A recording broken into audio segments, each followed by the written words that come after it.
I think the one of my biggest mistakes I made was the COVID time.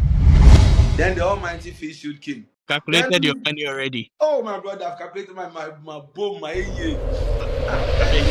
I think in Ghana, in fact, I was one of the first guys to do the material nose mask. Don't just go into business for going sake. Always do your background checks, do your research, find out who your target market are. I did my practical masters there. Not everybody will end up as a politician. So as much as you pursue politics, please have a backup plan. Don't just reduce your whole state to campus to hey baba, hey baba, hey baba, hey baba. That is not enough. The God is a God of excellence. Prosec is an excellent school, one of the best schools. I paid Accra as my second choice. I got the best grade from Achimota Basic. But when you train people and let them understand that, Charlie, you are the first point of call for our customers. So when they come, give them a smile. My name is Adjei, and welcome to Life After School. Does school really determine your future, or that is what we've been told? For years, we've measured success by grades and degrees. But what if life has other plans?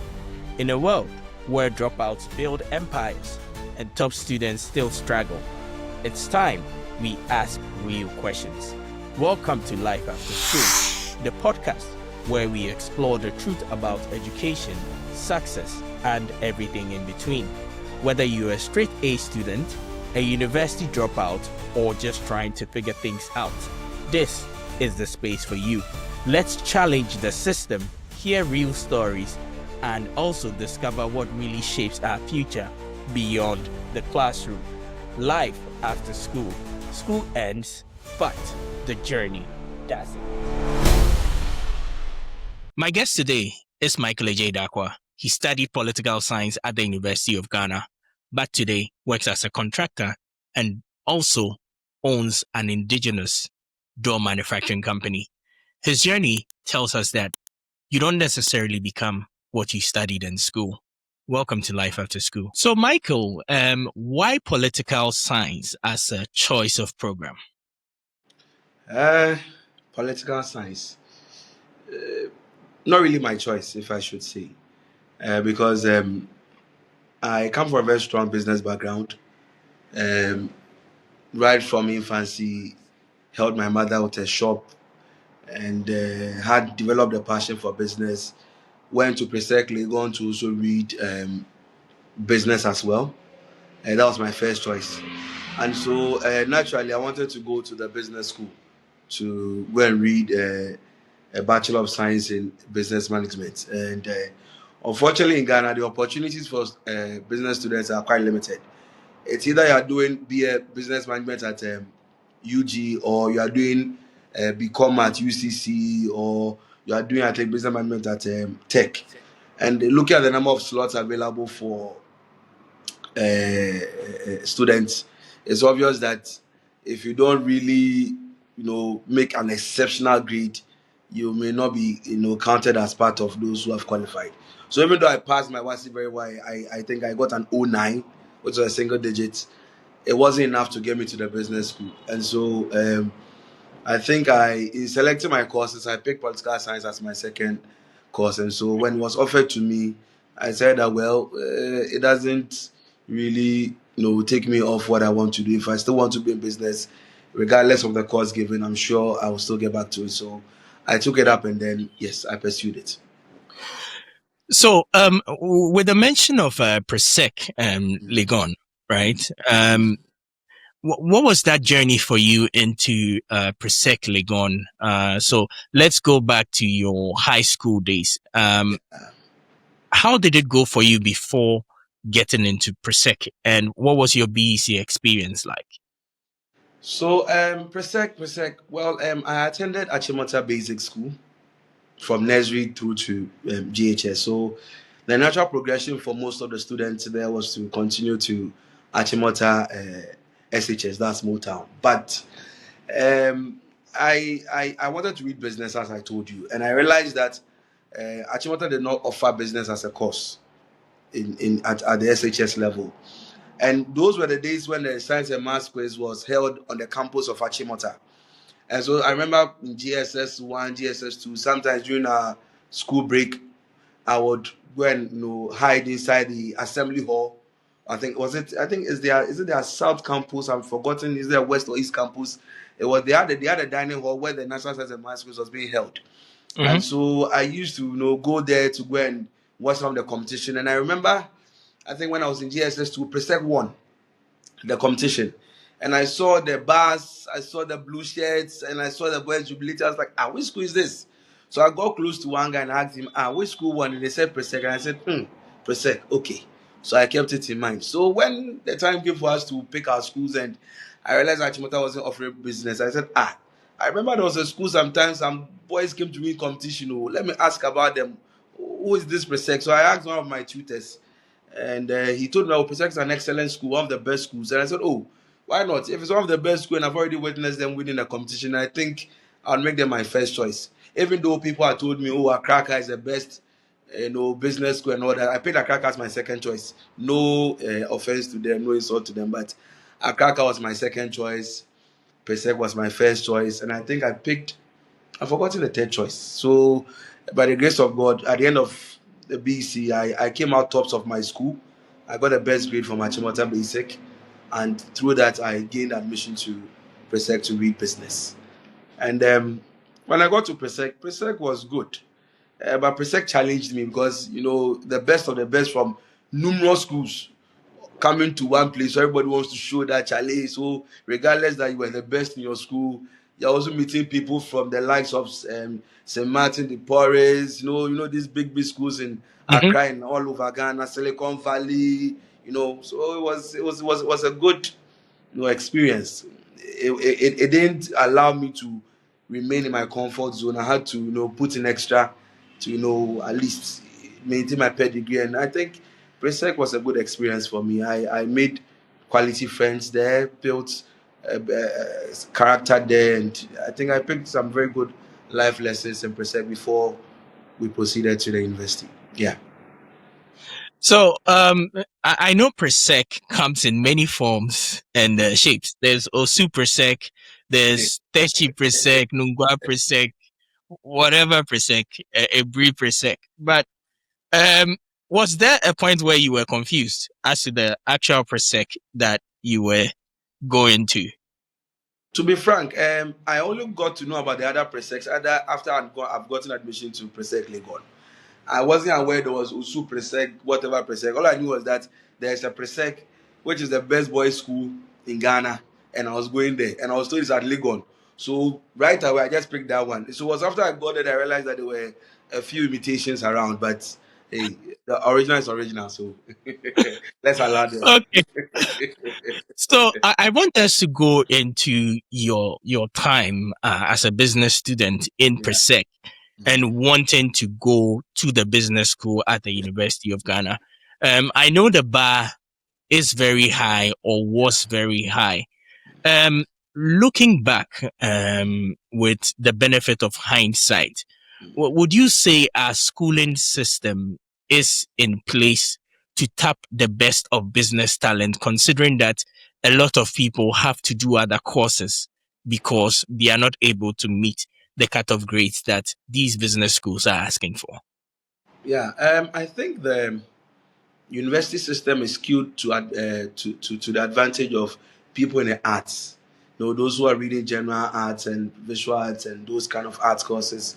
I think the system we run here in Ghana suits them very well, because if you read science, for example, and your natural progression is to maybe get into the school of medicine or dentistry or whatever, the slots are very limited. And so if you look at the volume of students we produce at the secondary school level, and the available slots for them to continue within the field of science, it's very limited. And so you find a lot of science students branching into the arts. It's same with the business course as well. And so if, for example, there are 100,000 business students graduating in a year, you realize that you would have slots for maybe like at most 15, 20,000 at the tertiary level. So the balance of 80,000 are forced to either read an art course or wait till the next year to try their luck again. And I think it's not the best for a lot of people who would want to stay within the business field. Because what it means is that for some, once their journey is turn from where they originally wanted to be, and they get into the arts, they sort of lose that natural love that they had. Unlike myself, who always knew that I want to do this, and so regardless of the fact that I was offered an art course, I came back to do what I originally wanted to do. For others, they may not have that, tenacity to stay and say that I'll come back to the business. So I think if we could create more opportunities, it shouldn't just be about business management. There are various, aspects of business that we could explore to expand the opportunities for people reading business at the secondary school level. Yeah. So you were saying that you came back to your first love, which was Yeah. business, Yes. right? Yes. But in terms of business, did you actually know what kind of business you wanted to go into, or what did you think you were going to study business to become in the future? Well, I think I just knew I was good at numbers and I was good at money at a very young age. Because I remember when I was as young as 9, 10, 11 years, when my mom would leave, she had a small spare parts shop at somewhere in North Kaneshi. She would leave me at the shop to go and buy new goods to stock up the place. And some of the products that she was selling, by the time she comes back, I sell them at a higher price than she originally will sell them to these mechanic guys. And I was making better profit than she was making. At the Mm-hmm. age of 11, that's like between ages here 9, 10, 11, yes.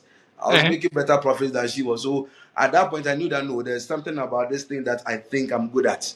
And even sometimes I could even do, I could sell more in terms of quantity than even she could do. And so I knew that I had a natural affinity for business. I could, do something, put things together, and then make it make sense and make something out of it. So it was a passion that I had, even right from so in GSS. I never had, I wasn't in a dilemma as to what to do. I knew that it is business. I wasn't like, oh, should I resign? Should I do this? Should I do? I knew what I wanted to do. So it's something that I carried through from childhood through to GSS. But if I tell you that I knew specifically the type of business I'll get into, that'll be a lie. I just knew that I will find myself in the field of business, but what type of business I couldn't tell. But because I knew this is what I wanted to do, I just went with the flow, and then God, by His own mercies and grace, directed my path. And today, I find myself. I've done quite a lot of business, if I should tell you. I think at the university in level 200, I set up my own photography stand to take pictures of level 100 students. When I was in level 20, when I went level 100, I was a sales agent for Echo magazine. And based on how I watched and observed their business, I said, I know me, I'll do it myself. So level 200, I set up my own photography booth. I broke Mm-hmm. even. In level 300, I did it again. That one too, I broke even sort of. And then in level 400, I didn't do business. I went to host the show at GTV, Youth Express, for almost about 2 years. And then when I was doing my service, I also had an idea of collecting pure water rubbers from students and then going to sell. Because I realized that they were in their rooms. All I had to do is just give them the rubber, let them put it in, I go and collect it and go and sell. So I tried that as well. I also sold power banks at a point. And then also, yes, when I finished GSS, life wasn't too good for my mom and myself. So, I sold Obroni Wewufus. Those are the times when you finish SHS, you stayed home for a little over a year before you went to SS. So it was Obroni Wewufus I sold before I was able to pay my admission to Presec Legon with my mom. So that experience also taught me how to market, how to customer relation. Because if you don't know how to market, how to deal with people, you can't sell clothes to them. You will carry the whole day. So you have to know, hey, after the nefata, hey, listen at chill talk. No, we kind of Charlie just play full vibes Mm-hmm. just to get the sense. So by the time I finished that 1 year, and then I've sold quite a lot. I've sold shoes, Kumasi shoes, sandals. I've sold that before. I've sold yam on my head before. I've done a lot of selling in my life. So it's just in me that Charlie. I don't find it difficult selling an idea or starting something or trying to start a business. It's something I've done right from childhood, so it comes easily to me. Yeah. So, from all that you've said, right? Yeah. Um, there are people who are of the opinion that sometimes it is by luck. They Mm. seem to say that, oh, if I put this person in my shop, nehu or luck. So Ah. better minimum. Yeah. But with your experience in business, what would you say to that school of thought? Well, as a Christian, I believe people carry their own special grace. If you read the account of Joseph, the Bible tells us that when he went into the house of Potiphar prospered because of Joseph. And the same thing when he went into the service of the king of Egypt, Pharaoh, the same thing, the house of Pharaoh also prospered. And so there are people who carry a special grace that when they work with you, things work very, very well. But beyond that, I wouldn't place all emphasis on that. I think also we should also look at the quality of people we employ. I always, for example, I personally don't employ based on sentiment. I employ based on value. What are you coming to add to my business? Are you coming to improve it? Or am I just keeping you on because you are a relative or you are a friend or you are somebody I know? And then at the end of the day, I still have to pay you regardless of whether you are performing or not. So I don't think we should place too much emphasis on lack. Rather, we should place emphasis on building skills for people.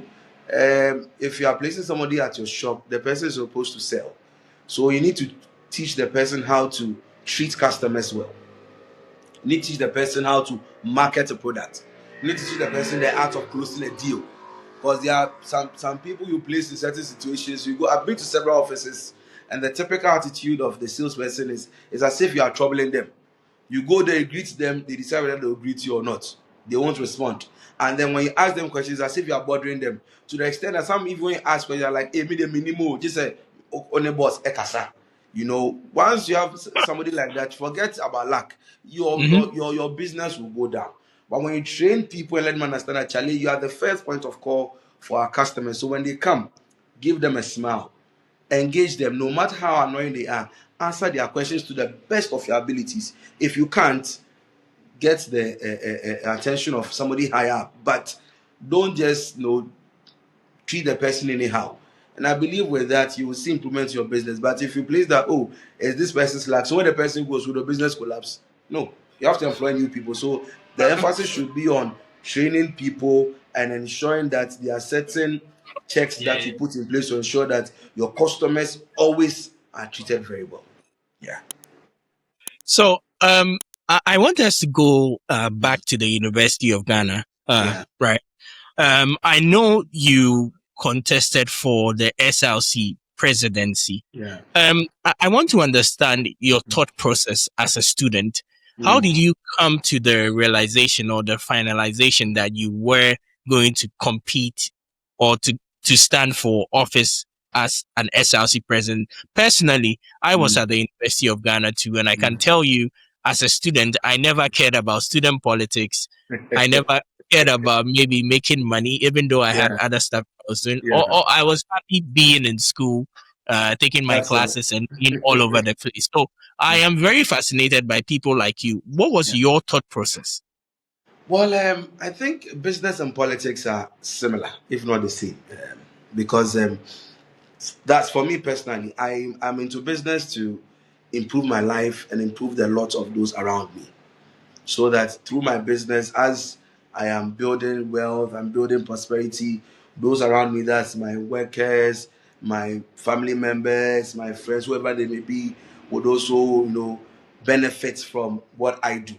And so, with that same understanding, I decided to venture into student politics because the aim of student politics is to improve the conditions of students for yourself and for your colleagues. You understand? So, with that same confidence I had in business, I decided that, oh, if it's about advocating for students to have better conditions of of being on campus and then improving their general livelihood, I don't see how this is difficult because it's just a matter of making solid arguments and backing them with the right, evidence, and you'll be able to help others. So the aim was, well, if I think I can do business, then I can do politics as well because it's the same goal of improving the lot of everyone. So it's not as if a certain category of people are enjoying and then the rest are suffering. So let's put ourselves up there because business is the same way. All of us have ideas of doing business, But it takes a certain level of courage and confidence to say that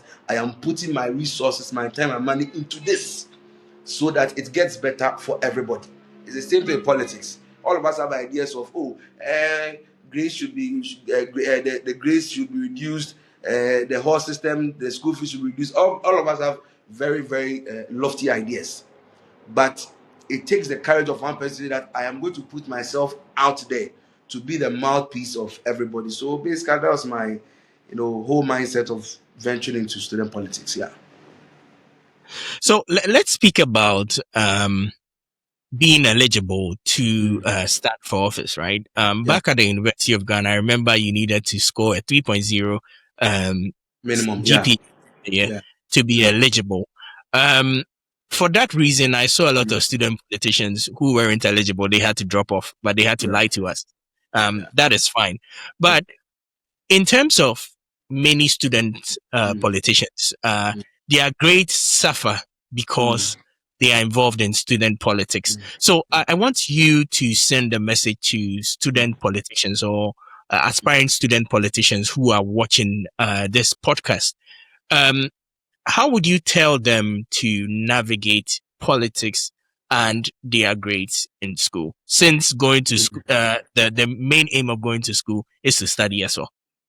Um, hmm, it's a difficult thing because when you are caught in a frenzy, it seems to you that the only important thing is to achieve that political goal, and we seem to forget. Because I remember I was offered political science, linguistics, and Chinese, and in my first year I was one of the top, Chinese students in my class, and today I can't speak even one sentence in Chinese.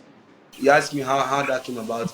It was in level 2 and I decided that, I'm going to politics, and then I suddenly abandoned all my studies in Chinese and all that, and then but fortunately for me, by the time I ran for SRC president, my grade point was a little above 3.6, so I was able to at least sail through easily. But to the many young guys who want to also enter student politics, I think it's a very fantastic field to enter because regardless of the outcome of your election, you are given a certain you gain a certain social standing, you gain a certain goodwill amongst your mates, and people trust you as somebody who can, lead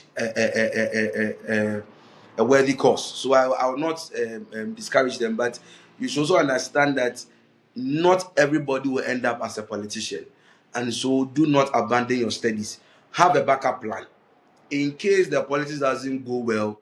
There should be something that should sustain you, not that you will leave school and then you become more like the lapdog of some politician, and then they just tell you, hey, go and do this and come for 500 Ghana, go and do this and come for 1,000 Ghana, and then you become more like a bootlicker, nothing to your life. You are just waiting for hoping and praying that your party comes into power. If your party doesn't come into power, and then you become a useless person. That should not be. So as much as you pursue politics, please have a backup plan. The backup plan is that whatever course you are given on campus, make time to excel at it, so that in case this doesn't happen, at least you have something to do, so that your parents' efforts in you would not be in vain. So they should find a fine balance between the two. Do the politics, do the church. It's not even just politics, it's even about those in campus ministry. Don't just reduce your whole state to campus to hey baba, hey baba, hey baba, hey baba. That is not enough. Find time to go for lectures, excel. God is a God of excellence. Don't go and fail and say that I failed because I was going on dumb broadcast. God is not interested in your failure. Please, if you're a student politician, we are not interested in failure. There are politicians today who were excellent students back in the day, and they are still there today. So please, what stops you? We have the lives of our current majority leader. He went all the way to Harvard. You think he went there as a dump or a dunderhead? No, his brain is sharp. So he did student politics, went to Harvard, came back, and today is the majority leader. And we have so many examples in parliament today. So please, if you want to get into politics, don't abandon your studies. Do what is necessary, and then at least leave the rest to God. Yeah. So, Michael, Yeah. let's move into business, right? Yeah. How did business start for you post university? How did Yeah. the current business you are doing start for you? So, as I told you, I've always had a passion for business. So when I finished school, I had the opportunity to do my national service on campus at the financial aid office, and yeah, that's not purely business oriented, but at least we are doing some numbers here and there. So when I finished my service, in fact, before that, I think when I finished university, before we started our service, I think usually we finish in June and start service in September. So in that period, I didn't stay home. I had the opportunity to work with one company as an account clerk. Unfortunately, I met the owner of the business ahead of time. And when he met me, I remember very well our encounter. He asked me this question: so, what do I want to become? And I told him, well, I want to become a businessman. I told him point blank. And I told him that the reason why I want to work in his company is that I realized that he also is, a private person with his own business. And I want to come and learn under his feet. It's not so much about how much he's going to pay me or not pay me, but I want to pick practical lessons of how to establish and maintain a business. And he was very happy that I mentioned that I was coming in to study under him. So he gave me the opportunity. I worked with him for about 3 months before service started. And so after my service, I went back to him that, well, I'm now done with my service and now I'm at liberty to work long term with him. So I want to come back. And he said, oh, he was satisfied with my service for the last 3 months I was doing. That's the 3 months prior. That's after we finished school. So I can come back. And he employed me at that time as his general manager, very young guy. I think that was around, I was just about 25, 26, a general manager of a very big company, a big company that was into electrical engineering, had a hotel, had a supermarket, had fuel stations, had restaurants, barber shop, electrical. It was like about 10, 15 businesses, more like a conglomerate under him. And I was the general manager. And so it gave me a hands-on experience on how to manage various businesses. So as I sit here, I know how to manage a hotel, how to manage a restaurant, manage a supermarket, manage a fuel station, manage a construction company. So it was just a whole experience. And I always thought myself that the time people spent going to do their masters, I did my practical masters there, learning the real skill of establishing business. And I think in my second year there, he made me the project manager for his construction company. And I picked so many valuable lessons there.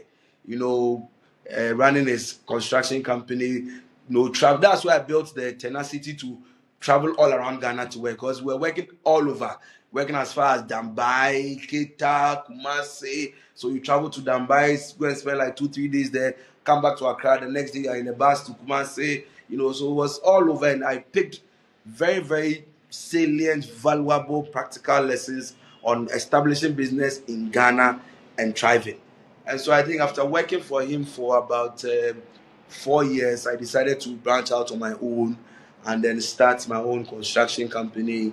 And with the lessons I picked there, with the grace of God, we're able to run with this construction company until we also added the dog manufacturing business now.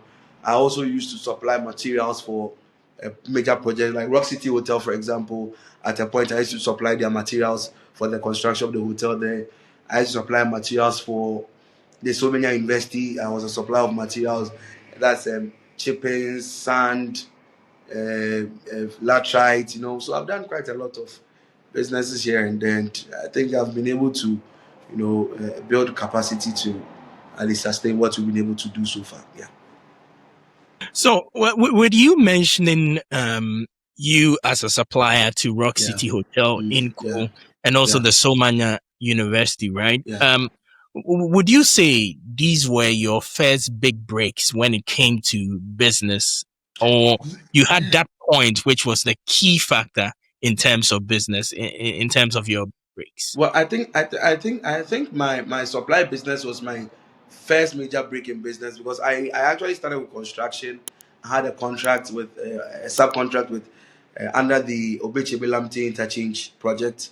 I had a subcontract to do some civil works for them, and then we made something, but it wasn't too substantial. But it was a supply business that really sort of shored up my capital and helped me to build up enough to venture into other things, because the volumes I was doing were quite big for the whole so many university supplying. And I also had projects supplying for hospitals. They were building hospitals at TBA, building hospitals at Ebri, Mampong, and then I think Chebi. Yes, I was a supplier for all these projects as well, apart from the Sominya one and then the Rock City one. So that kind of business helped me to, sort of turn my money quickly and be able to show up my capital quickly so that I could venture into other areas where major capital was needed. Yes. So it was I would say it was my first major breakthrough in business. Yes. So, young guy, Yeah. between 25 to maybe 30 years, Yeah. right? Yeah. One would ask, how were you able to get all these contracts? Eh, that is the importance of good relationships, Mm-hmm. excellent relationships. And at this point, I'll mention my very good friend Clemente Japan. Without him, I don't think we would have been able to do or get to where I am today. I think God sends angels sometimes in human form, and I would say he was my angel at that point and even up to now because he was in the company, those companies, and where I do those works. And he told me that, well, my brother, I know what you can do. I know you're an honest and trustworthy person, a very hardworking person. You're not lazy and you do not joke with money. And you are good with money. You don't mismanage money. So this is the opportunity that is available now. So what do you think you can do? And I said, oh, my brother, I've never done this before, but I never say never. So let me know what the requirements are. And then he showed me what we needed to do. I did what I had to do, approached them, and the grace of God worked for me. And they tried me, first job, second job, I delivered, sent it to another site. Can you deliver? I delivered. And by the third contract, they realized that Charlie, this guy is good. Because I remember at a TBA, they were looking for latrites to do filling at a TBA, and they said they couldn't find latrite anywhere in the whole area, and they didn't know what to do. So they are giving me the contract. Let me find a way. I said, no problem, don't worry. So I went 2 days ahead to scout. I went through a TBA town to town, moving. Where can I get a latrite pit? Where can I? They say, oh, they don't have a latrite pit, but what I need to do is that they can show me where the latrite is. Then I have to go and get my own machines, drop them, get my own tipper trucks, and then do the work. I said, no problem. So they showed me the land. I went to see the chiefs, engaged them. We had an agreement. Went to get my own payloader, brought it to site to cut the materials. They cut the materials. Went to get about, I think I got almost 10 tipper trucks at that time. Had an agreement with them, brought them to load the materials. We loaded, we were close to 150 to 200 trips of material. And when I was able to deliver in about, I think in 4 days or in 3 days, I was able to deliver almost 150 to 200 trips. Like, we as a big contractor, big construction company, we couldn't find a material. You just come here and you're able to find this thing right around, and you are good. And from then, they didn't question my competence. Then, just when they needed it in Charlie, call Adjei Darkwah, and they know that come what may, I will deliver. And by the grace of God, we're able to do that until they had to take a break, and we've not been able to go back since then. Yes. So, to Angel Clement, Michael says, thank you for putting him on. So, in Yeah. moving on to other conversations, right? Yeah. Moving past the supplier business, I know you went into construction, right? Yeah. Where you were constructing edifices for people. Right. In terms of the Ghanaian market right now, what are we to look out for when we decide that we want to build a home or want to even build anything? What are we looking out for? The most important thing to consider is land. In Ghana, land is the headache. If you're able to get genuine land without issues, you solve 50% of your problem. The rest is just getting the right professional to put up the structure for you, because unfortunately, Ghana's land system is not well regulated, and so you have unscrupulous people who have taken advantage of the system to do double sales, triple sales, and a whole messed up system. Today, you buy land, you think it's yours. Tomorrow, somebody comes out, I have judgment that the land belongs to me. And so, land is the major headache in Ghana. And so, if you want to build a home in Ghana, I would advise you that take your time to investigate about wherever you want to build. What is the nature of ownership? Is it registered? Is it family land? Is it stool land? what is the tenure of the tenure available on the land. Is it 99 years? Is it 70 years? Whatever it is, because all those things will determine how much you buy the land. For example, if the tenure left on the land is like 50 years, you can't compare that value to somebody who's getting 99 years. And then also you need to know the structure of the soil. If you go and buy land in a waterlogged area, it will determine the type of structure you can put up. And so if you're looking at putting up a story building and go and buy waterlogged area, you will spend a lot on your foundation. And so you need to look at the type of soil. And so basically, after you've gotten the land, you've done your search, satisfied yourself that it's good, get a professional to also let you know the type of soil you are buying, to know whether it will fit your design. When that is done, unfortunately, again, there are quite a number of unscrupulous persons again within the construction sector who pose as contractors, but they are not, and they have put a lot of people in that situations where they've lost their money. They didn't get value for money. Either the structure is not properly put up, or they pay and don't get value for money, or they even run away with their money altogether. So there aren't so many reliable people out there. But if you're able to get a professional, it is better than deciding that I'll do it myself. Because there's one principle I learned in business which is called unity of command. Unity of command states that all instructions or all guidelines on what should be done should come from one source. And it is important in construction because in construction, one process feeds into another. And so if you are just doing Fefrekobo, you call a mason, he comes to do whatever he wants and he goes. Then you call a POP guy, come and do whatever he goes. Because there is no unity of command, nobody is having the final outcome in their mind. There's no grand picture. So they are just doing things bits and pieces. So when you go to such houses, you can tell easily that whoever did the mason work did not think that somebody is coming to do this extra work, and so I should put this in place. So it's like it's a disjointed sort of affair. So everybody does what they want, and before you realize, even though yes, the house will come together, the real touch of finish that you should have, you should get, you won't get it. But if it's coming from one person, there's a thought process behind it. So you know that, oh, if I'm doing concrete work, after my concrete work, screeding and tiling, so this should be the level of the concrete work, so that when the screeding is being done, it will get to this level. And then if I'm doing the tiling should also be at this level so that the door would fit. And if I'm doing the door should be this size so that there's enough headroom. No, there's no proper thinking behind the whole construction and design process. But if it's just, oh, everybody comes to do what they want, you will get a roof over your head, but it's not a house. It's just a roof over your head.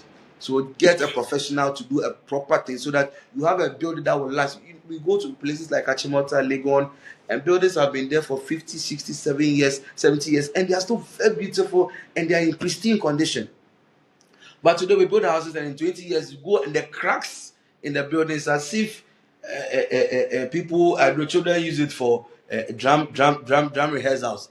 There are massive cracks in the building, and I wonder. So if you get a professional right from the foundation, you get things right.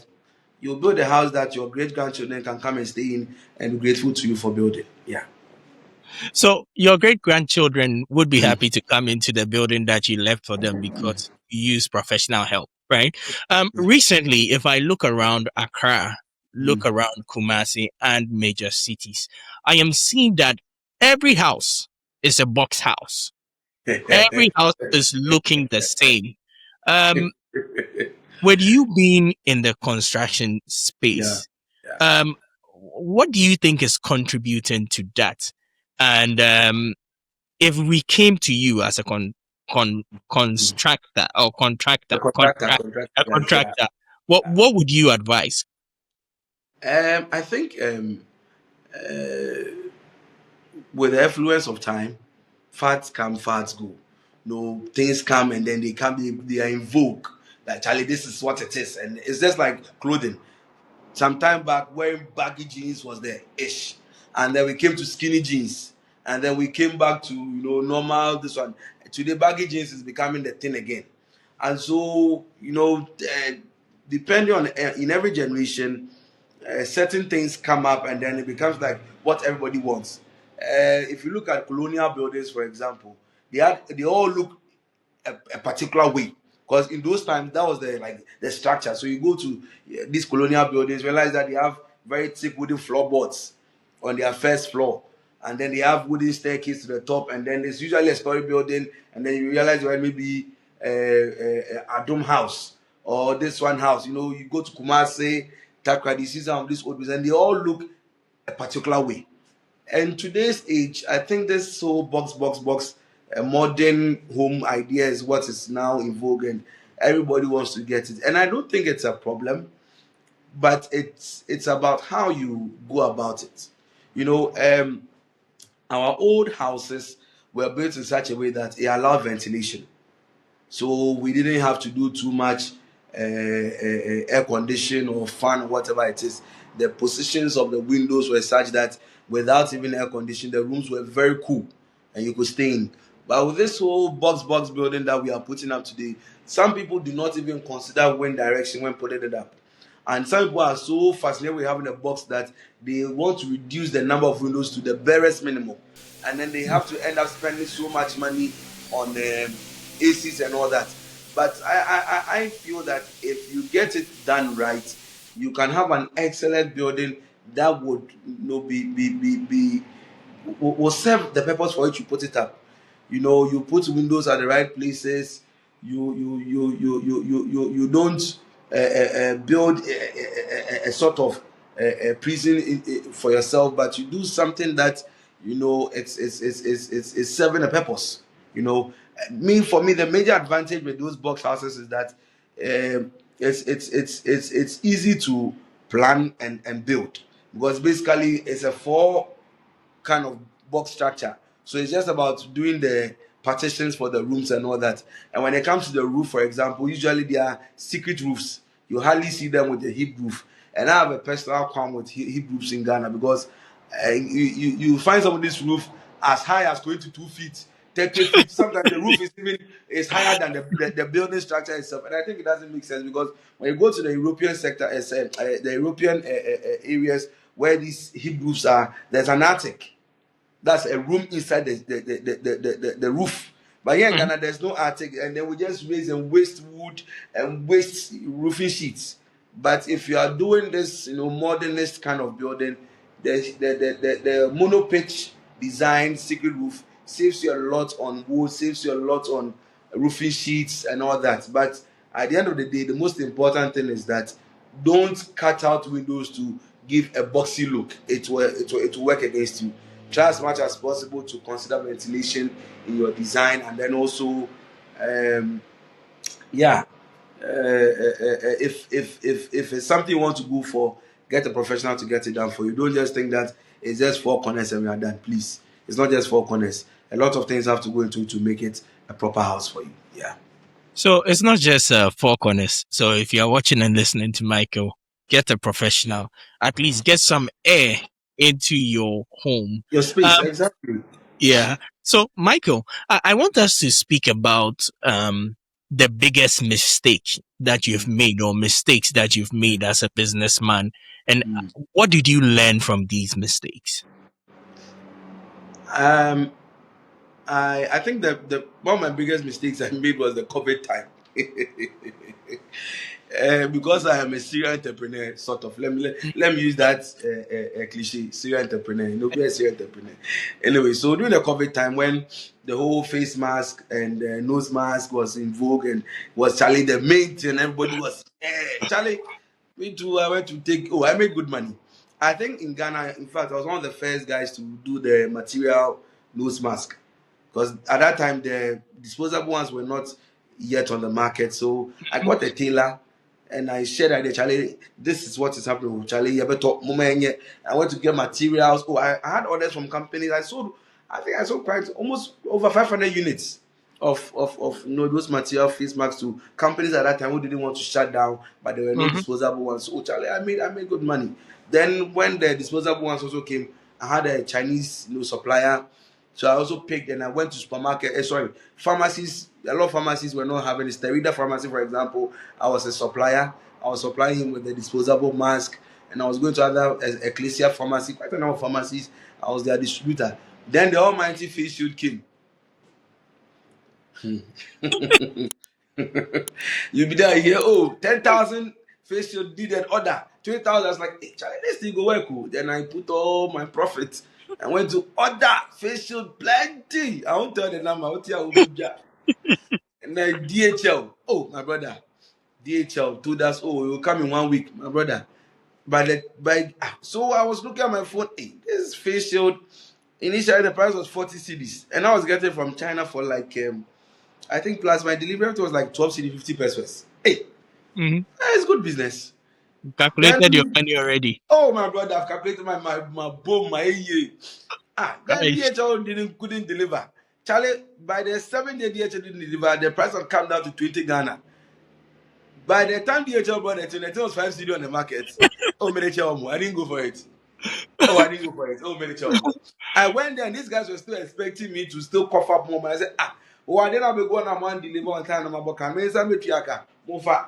Oh, I left it for them. Oh, massa. I left it for them. So I Uh, lost my and I learned actually in business, don't just go with anything here. Investigate and be sure that whatever orders you are getting are real. Not just people are just putting out numbers and then based on that, like for example, you stay in an area and they put that, oh Charlie, what time are they? You don't do your market survey, you don't check if who will be your off takers. You just said that, oh, because somebody said tomatoes will sell, I'm going to take tomatoes. My brother, you will chop your tomatoes. So don't just go into business for going sake. Always do your background checks, do your research, find out who your target market are. If possible, engage them, talk to them, and see if they are ready to actually take up your products. When they agree, you can continue and then go for it. Yeah. so this segment is reality versus school. So Mm. just two of them, and then we would be wrapping up. Yeah. What would you say are the skills that school didn't teach you, but are very important in present day?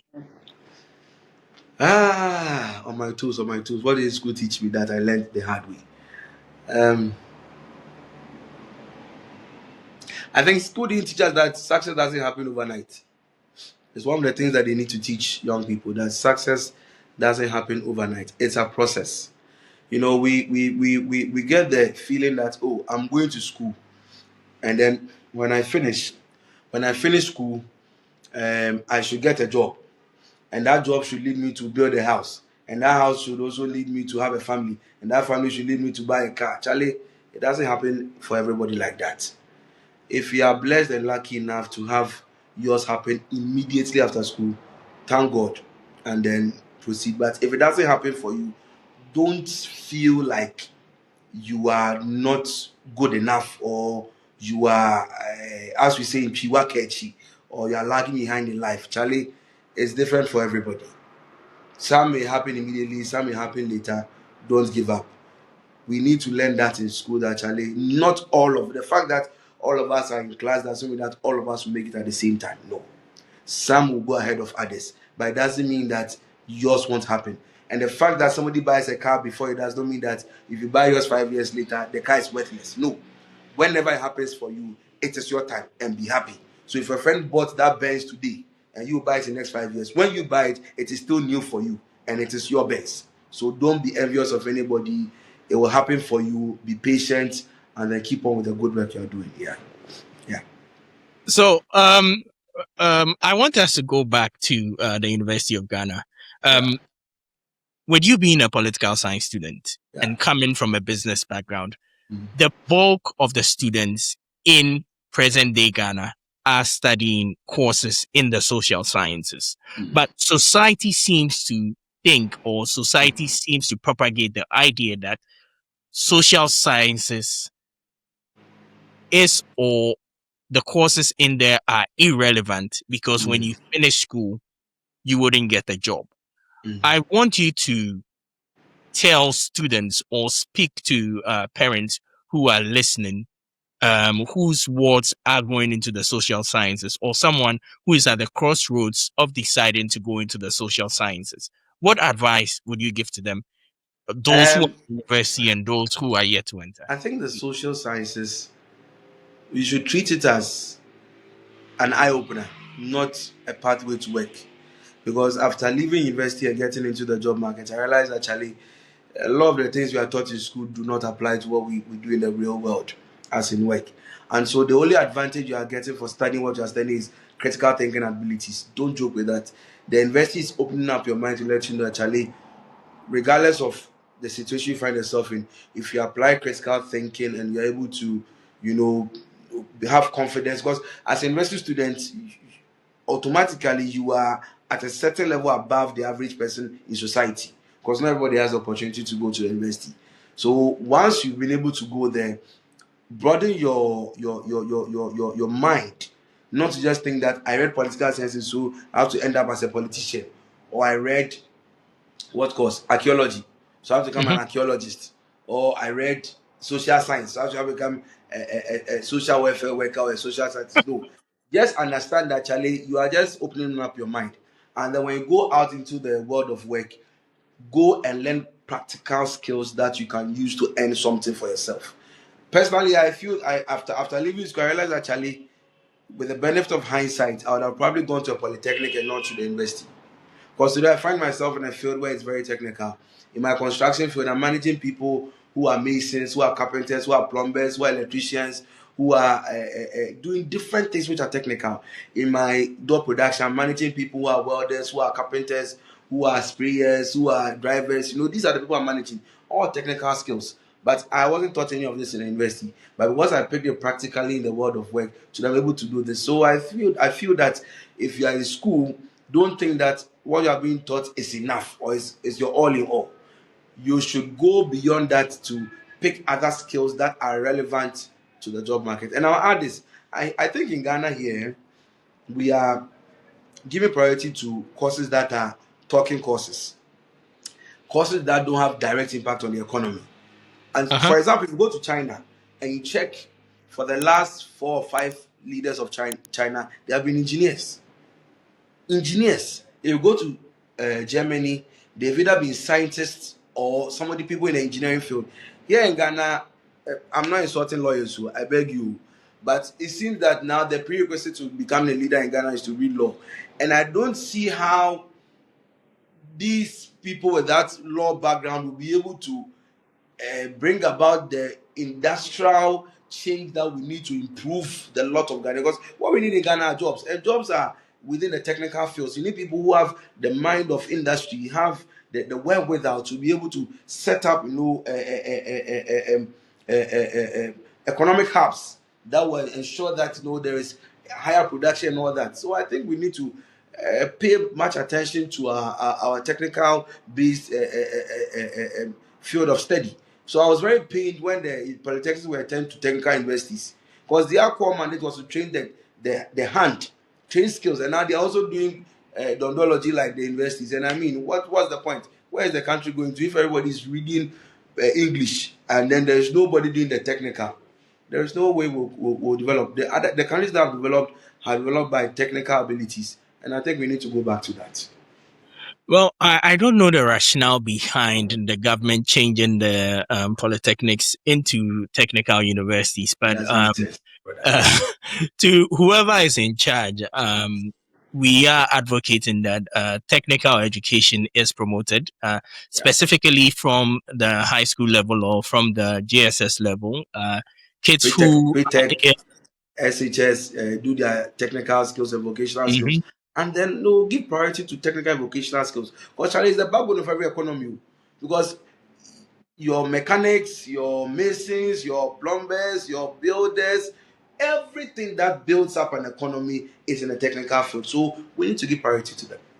So, Michael, your Yeah. last words before I let you go. Your last words could go to Last parents, words. could go to students, it could go to anyone watching us. Last words. My last word is that have deep belief in whatever you do. Deep belief, deep conviction. Because if you don't believe in yourself, no one will believe in you. Whatever you decide to do, just agree and tell yourself that I don't. Yes, it is nice to have the support of people, but regardless of the support, whether it comes or not, I will do this thing. Because if you don't have a deep belief in what you do, I'm telling you, the field of business is not friendly at all. Things will happen that would, if you don't have a deep sense of belief in what you started, you decided, Charlie, I mean, forget it. Even today, even where I've got it today, there are days I'm like, Charlie, but you see, because I understand the reason why I started this, I always, Charlie, forget about those ideas and get back to the original plan.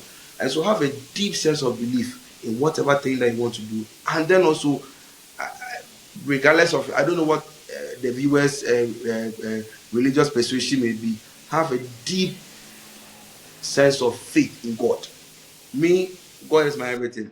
Where I've been able to get to is only by the grace of God. Because I know people who have gone into construction for many years, and what I've been able to accomplish in the few years I stepped out. I think I think I started in 2019, and now this 2026. So like 7 years now. The things I've been able to accomplish in this 7 years, people have done it for like 25 years. They've not gotten here, and I attribute it all to the grace of God and my deep sense of belief that Charlie Ebeye, that stubborn belief, you need it, and then believe in God. Everything should work out. Yeah. So to the viewers at home, Michael is saying be fine. And Yeah, also he is saying that believe in yourself, because nobody is going to believe in you like you believe in yourself. And also do not forget the God factor in everything you do, regardless of your religious persuasion. So until another episode of Life After School, my name is Adjei. Like, share, and subscribe.